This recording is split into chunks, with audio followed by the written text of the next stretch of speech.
Hello, welcome you all to this video. Let's begin the third part of the same chapter preamble of India's Constitution. तो आज हम लोग start करने वाले हैं उसके पार्ट थ्री को, इंडियन कॉन्स्टिट्यूशन का part three of India's constitution. India के कॉन्स्टिट्यूशन में पार्ट थ्री में हम क्या क्या चीज़ें डिस्कस करने वाले हैं।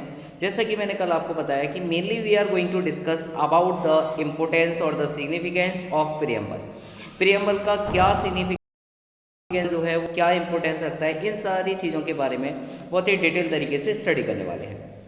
तो देखिए, प्रियम्बल जिसको हम लोग प्रस्तावना जानते हैं, इसके अंदर पॉलिटिकल, रिलीजियस और मॉरल तीनों तरीके की चीज़ों को शामिल किया गया है। मतलब इसका मेन ऑब्जेक्टिव जो हम देखते हैं वो संविधान में ये नज़र आता है कि हम पॉलिटिकल, रिलीजियस और मॉरल तीनों बैकग्राउंड्स पर इक्वलिटी की बात करते हैं। और संविधान सभा की जो एक सोच थी, जो इसका थॉट था, जो लोगों की कंसिडरेशंस थी, उसमें ये चीज़ तो सामने आ ही जाती है कि संविधान की नींव रखने वाले लोग, root founder of India's constitution, बहुत सारे लोग जो हैं उन लोगों ने कहीं ना कहीं अपने सपने, अपनी अभिलाषाएँ कहीं ना कहीं यहाँ पे परिलक्षित की है, कहीं ना कहीं उनको शो तो किया है। तो संविधान के निर्माण में कौन से मेन इंपॉर्टेंट चीज़ें हैं जो यहाँ पे नज़र आती हैं। जैसे कि अगर मैं आपको कृष्ण स्वामी अय्यर के शब्दों में बोलूँ, मिस्टर कृष्ण स्वामी अय्यर के शब्दों में, तो संविधान की जो प्रस्तावना है, संविधान की जो प्रियम्बल है, जो कॉन्स्टिट्यूशन का प्रियम्बल है, ये प्रियम्बल जो है हमारे दीर्घकालिक सपनों का विचार है। It is an idea of our prolonged dreams. ये हमारे प्रोलॉन्ग्ड ड्रीम्स का एक आइडिया है।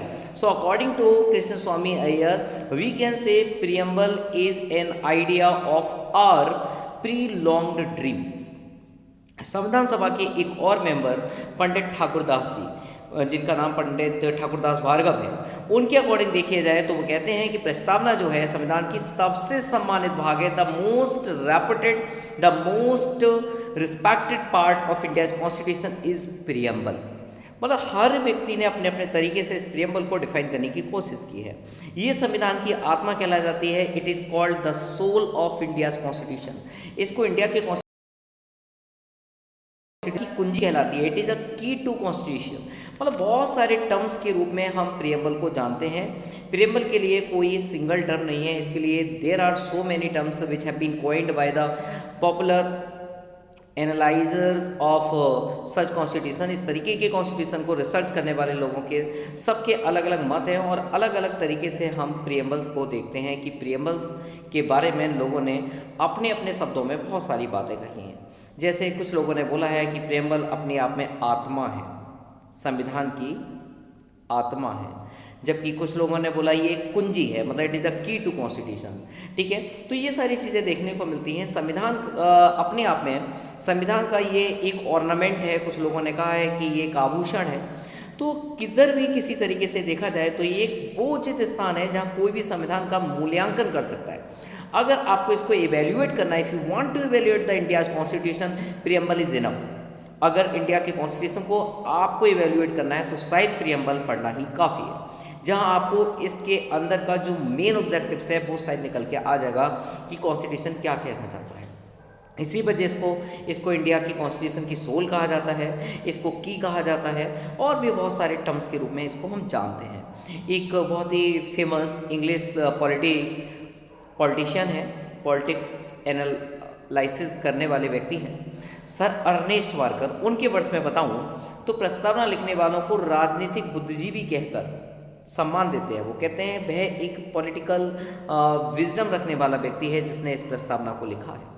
तो प्रस्तावना को काफ़ी सारे नामों से जाना गया है। इसको कुंजी नोट कहा गया है, इट इज़ अ की नोट, है ना। तो प्रस्तावना के को देखें तो पता चलता है उनको, इसको लेकर तो उन्होंने अपनी किताब भी लिखी है कि principle of social and political theory, 1951 में इसकी शुरुआत की गई थी। तो ये सारी चीज़ें अपने आप में बहुत ही बिग पॉइंट्स हैं प्रियम्बल के अंदर, कि भारत के पूर्व न्यायाधीश जो एम हिदायतुल्ला, वो तक ये मानते हैं कि प्रस्तावना अमेरिका की स्वतंत्रता की घोषणा की तरह है, जैसे कि it is like the independence, announcement of independence of America. लेकिन जो भी हो, इसमें एक उससे भी ज़्यादा बड़ा अनाउंसमेंट किया जाता है। हमारे संविधान की ये एक आत्मा है, it is the soul of our India's constitution. ये हमारे राजनीतिक समाज के तौर तरीके दिखाती है। It always displays the political ways of our society. इसमें गंभीर संकल्प हैं, काफ़ी सारे सीरियस सीवर तरीके के संकल्प लिए गए हैं, डिटर्मिनेशंस लिए गए हैं, जो अपने आप में एक क्रांति की तरह है। तो ये अपने आप में बहुत ही ब्रॉड मीनिंग रखती है प्रियम्बल, इसलिए कोई छोटा मोटा पार्ट नहीं है। ये कॉन्स्टिट्यूशन का एक बहुत ही बिग, एक बहुत ही बड़ा की नोट, एक पार्ट है, एक सोल है। अब बात करते हैं कि संविधान का एक पार्ट के रूप में अगर प्रियम्बल को देखा जाए तो प्रियम्बल क्या है।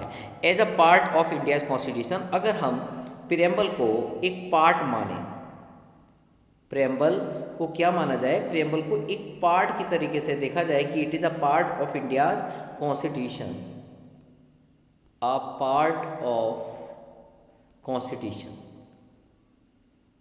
किसी अदर कलर से लिखता हूँ। अगर इसको कॉन्स्टिट्यूशन का एक पार्ट समझा जाए तो कैसे देखेंगे। देखिए, प्रस्तावना को लेकर एक विवाद रहता है कि ये संविधान का भाग है या नहीं है। It is really very complex question whether it is a part of India's constitution और नॉट, कि इंडिया के कॉन्स्टिट्यूशन का पार्ट है या नहीं है। अपने आप में ये विवाद का टर्म रहा है, बहुत ही ज़्यादा इशूज़ में रहने वाला ये टॉपिक है।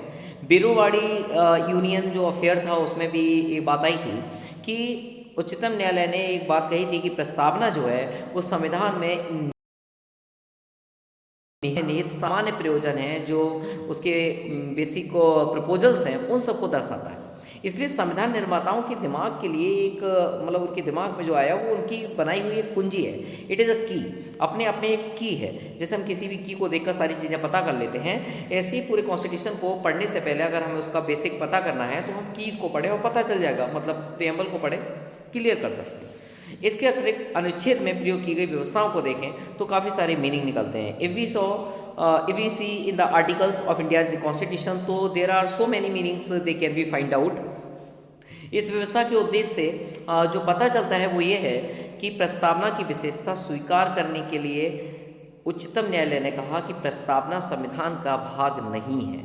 ये मैं आपको उच्चतम न्यायालय के वर्ड्स बता रहा हूँ कि ये बोला गया है कि ये किसका, प्रस्तावना संविधान का पार्ट नहीं है। It is why Supreme Court of India, जिसने क्लियरली ये बोला कि it is not a part of India's constitution. Kesavananda Bharati मामला देखिएगा तो उसमें सुप्रीम कोर्ट ने जो अपनी पहली जो व्याख्या दी थी उसको एक तरीके से रिजेक्ट किया और ये नया अरेंजमेंट दिया कि प्रस्तावना संविधान का एक भाग है।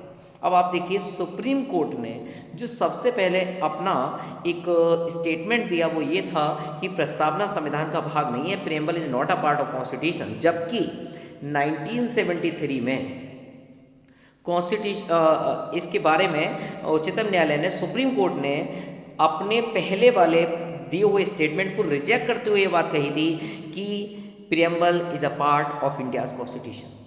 ये महसूस किया गया है कि प्रस्तावना संविधान का बहुत ही महत्वपूर्ण हिस्सा है, बहुत ही सिग्निफिकेंट पार्ट है। और संविधान की प्रस्तावना, संविधान का प्रियम्बल बहुत ही महान विचारों को ध्यान में रखकर तैयार किया गया, बहुत ही अच्छी तरीके से एक ग्रेट आइडियाज़ को माइंड में लाकर इसको तैयार किया गया है। LIC ऑफ इंडिया मामला, LIC ऑफ इंडिया अफेयर्स को देखें तो भी दोबारा से उच्चतम न्यायालय, सुप्रीम कोर्ट ने यह सिस्टम दिया कि प्रस्तावना संविधान का इंटरनल पार्ट है। तो ये चीज़ जो सबसे पहले सुप्रीम कोर्ट ने जिसको रिजेक्ट किया, वही चीज़ उसने 2 बार ये क्लियर की कि yes preamble is a part of constitution, yes preamble is an internal part of India's constitution. तो संविधान के अन्य भागों की तरह जो और पार्ट्स हैं कॉन्स्टिट्यूशन के, कॉन्स्टिट्यूएंट असेंबली ने प्रस्तावना को भी बनाया, जैसे और पार्ट्स बनाए गए इंडिया की कॉन्स्टिट्यूशन की, फंडामेंटल राइट, ये बहुत सारी चीज़ें, तो इसी तरीके से ये भी तो उसी ने ही बनाया।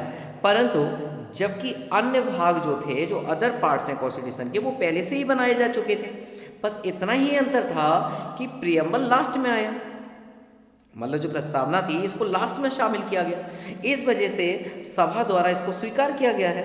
तो जब प्रस्तावना पर एक तरीके का मत व्यक्त किया जाने लगा, इसको लेकर एक तरीके की वोटिंग की जाने लगी, तो संविधान सभा के जो प्रेसिडेंट थे कॉन्स्टिट्यूएंट असेंबली के, उन्होंने कहा, प्रश्न ये है कि क्या प्रस्तावना संविधान का भाग है, whether preamble is a part of India's constitution. ये क्वेश्चन कॉन्स्टिट्यूएंट असेंबली के अंदर भी उठाया गया।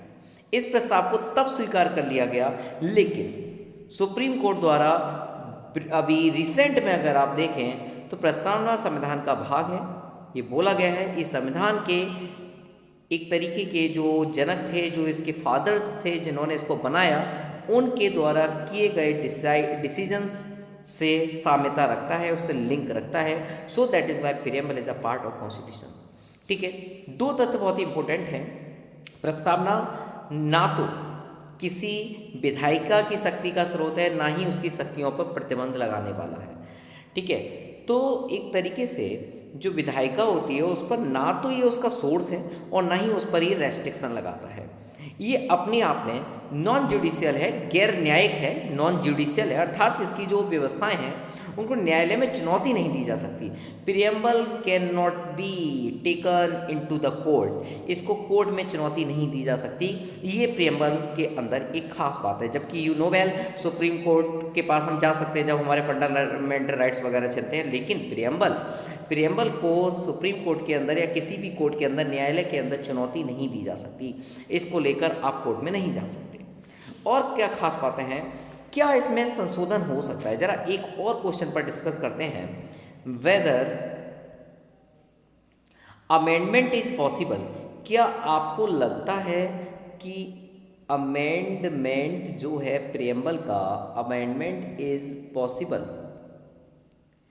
क्या इस प्रीएम्बल में अमेंडमेंट पॉसिबल है, हो सकता है क्या? देखिए, प्रस्तावना में संविधान की कॉन्स्टिट्यूशन की अगर हम आर्टिकल 368 की बात करें, जो हमने पढ़ा था कि कॉन्स्टिट्यूशन में अमेंडमेंट लाने के लिए इसका यूज़ किया जाता है, तो इसके तहत संशोधन किया जा सकता है। किया जा सकता है या नहीं किया जा सकता, ये क्वेश्चन उठता है। तो जब पहली बार इस मतलब हिस्टोरिकल जो केस आपने पढ़ा है, जिसके बारे में मैं थोड़ा बहुत डिस्कस कर चुका हूँ, केशवानंद भारती बनाम केरल राज्य, तो वो जो केशवानंद भारती का जो केस है और 1973, उस केस में ये क्वेश्चन उठा कि क्या प्रीएम्बल में ये सुधार लाया जा सकता है, क्या इसमें अमेंडमेंट किया जा सकता है अकॉर्डिंग टू आर्टिकल 368। ये जब क्वेश्चन आया तो संविधान का ये भाग नहीं है, ऐसा बोला था किसने? सुप्रीम कोर्ट ने।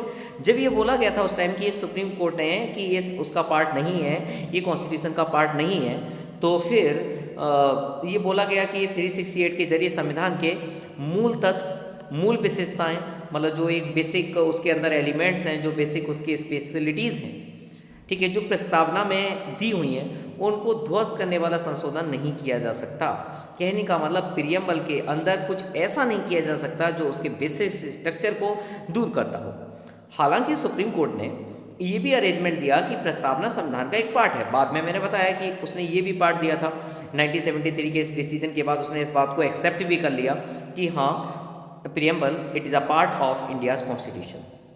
और एक जगह उसने दोबारा भी बोला था LIC ऑफ इंडिया के मामले में कि it is N internal part of India's constitution. तो न्यायालय ने अपना जो एक आइडिया दिया, उसने जो अपना मत दिया, वो ये था कि बेरूवाड़ी संघ, बेरूवाड़ी यूनियन 1960 के तहत दिया गया और ये कहा कि प्रस्तावना को संशोधित किया जा सकता है। ये 1960 का एक मतलब जो केस था, उस केस में ये बोला गया yes preamble can be modified, sorry amendment इसमें के अंदर किया जा सकता है, ऐसा बोला गया। दूसरे शब्दों में ये बोला गया बशर्ते कुछ चीज़ों का ध्यान रखा जाए। क्या? मूल विशेषताओं में संशोधन नहीं हो सकता, मतलब जो इसका रूट स्ट्रक्चर है, जो इसका बेसिक स्ट्रक्चर है, उसमें आप चीज़ नहीं ला जा सकते, लेकिन हाँ बदलाव लाया जा सकता है। तो दूसरे शब्दों में न्यायालय ने ये एक अरेंजमेंट आपको दे दिया कि हाँ, प्रस्तावना में जो मूल विशेषताएं हैं आर्टिकल 368 उनको संशोधित नहीं कर सकता, रूट नहीं बदल सकता, या इसके अंदर जो बेसिक चीज़ें हैं, बेसिक स्ट्रक्चर की डेफिनेशन भी आती है। ये केशवानंद भारती बनाम केरल राज्य में ये बात आई थी कि कॉन्स्टिट्यूशन में अमेंडमेंट किया जा सकता है, नो डाउट, लेकिन उसका बेसिक स्ट्रक्चर किसी भी तरीके से वायलेट नहीं होना चाहिए। तो अब तक प्रस्तावना को केवल एक बार संशोधित किया जा सका है, एक बार अमेंडमेंट हुआ है अब तक, जो आपको बहुत बार पढ़ा चुका हूं मैं, 42nd कॉन्स्टिट्यूशनल अमेंडमेंट 1976। तो 42nd कॉन्स्टिट्यूशन अमेंडमेंट 1976 में इस प्रियम्बल के अंदर बदलाव लाया गया और इसके जरिए 3 नए शब्द जोड़े गए। वो 3 न्यू वर्ड्स क्या थे? सोशलिस्ट, सेक्युलर एंड यूनियन, मतलब एक तरीके से अखंडता शब्द को जोड़ा गया। तो इस संशोधन को वैध ठहराया गया, इन वर्ड्स को जोड़ा गया। तो अब बात आती है, क्या प्रियम्बल में अमेंडमेंट हो सकता है? यस, नो डाउट हो सकता है 368। लेकिन बात ये ध्यान रखी जाए कि इस प्रियम्बल का जो बेसिक स्ट्रक्चर है उसमें संशोधन नहीं किया जा सकता। अब दूसरा क्वेश्चन यहाँ से क्लियर आउट होता है कि क्या प्रियम्बल कॉन्स्टिट्यूशन का पार्ट है? Yes, according to Supreme Court ये वर्डिक्ट 2 बार दिया जा चुका है कि yes preamble is a part of India's constitution, yes preamble is an internal part of India's constitution. No doubt ये इसका एक पार्ट है।